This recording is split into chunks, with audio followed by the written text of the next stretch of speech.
Dr. Mark Changizi here with your Science Moment. Today I'm going to talk about being an anti-bully and what I mean. What do I mean by that?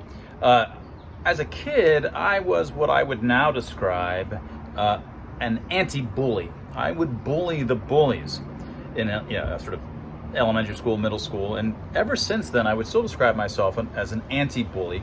And I think one way to maybe say how I ended up, I feel like, disproportionate to a lot of my friends at those ages like that was I wasn't popular and I wasn't sort of super unpopular. I was somewhere in the middle, but I feel like maybe that gave me the ability to see when the popular kids or when any group of kids would team up or gang up on one person. Often that person was usually weak and a little bit nerdy or a little bit dorky. There was often something easily poke funnable about them, right? You could see they were off, socially off, or something that allowed others to team up upon them.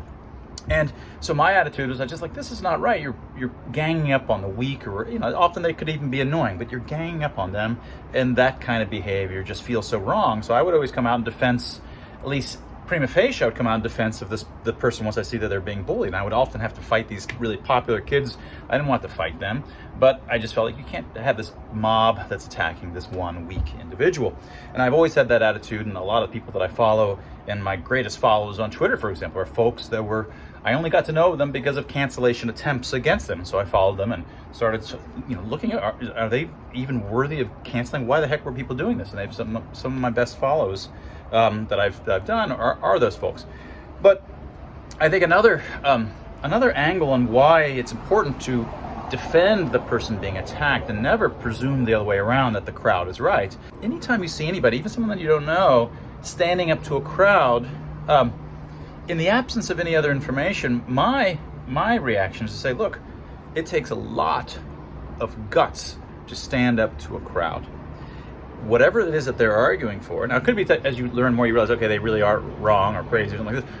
But in the absence of any other information, when you're standing in front of a crowd who's all in unison saying that you're wrong, it takes no courage to stand up when you're part of that mob and stand up and say stuff, right? It takes no courage at all. Everybody around you is saying that. It takes zero courage. You are just one member of a mob. All that you're doing is raising your reputation by participating in it. You've put nothing at risk. The person standing alone, saying the one lone thing that's against the mob, is putting everything on the line. And in the absence of anything else, you should say, okay, what is it that they're trying to defend? They're willing to put all of this at risk, right? So this is the difference. In COVID, we have all these academics who spoke up for doing more interventions, arguing that COVID was disproportionately dangerous, arguing that there's no natural immunity, no seasonality, arguing suddenly that masks do work even though they said they don't, arguing that they'd never take a vaccine because it's Trump's vaccine, but then suddenly everybody's got to take the vaccine because now it's Biden's and you're fired and banished otherwise. The people that are screaming from academia, from public policy, and amongst the journalists are all screaming panic and righteous indignation at those like us, and they were doing so from the mob. There was almost nothing that they were putting at risk.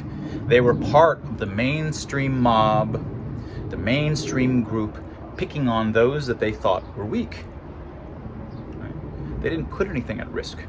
So I want you to think about yourself, think about these kinds of anti-bullying behavior. When I stood up as an academic with many discoveries and books, I am putting something at risk, because now everybody in the academic community, who now, they're all far left, I'm libertarian, they're all far left, they associate now this view. Of course, when I started arguing this, I didn't know that being a lockdown, rational thinker about this would be a left or right thing at all. But anyway, I'm now highly despised within this community for standing up. I'm associated with the worst things that academia has ever heard of. When people are standing up alone, and at the beginning, all of us anti-lockdowners were alone. We didn't find one another. We were doing so with great risk.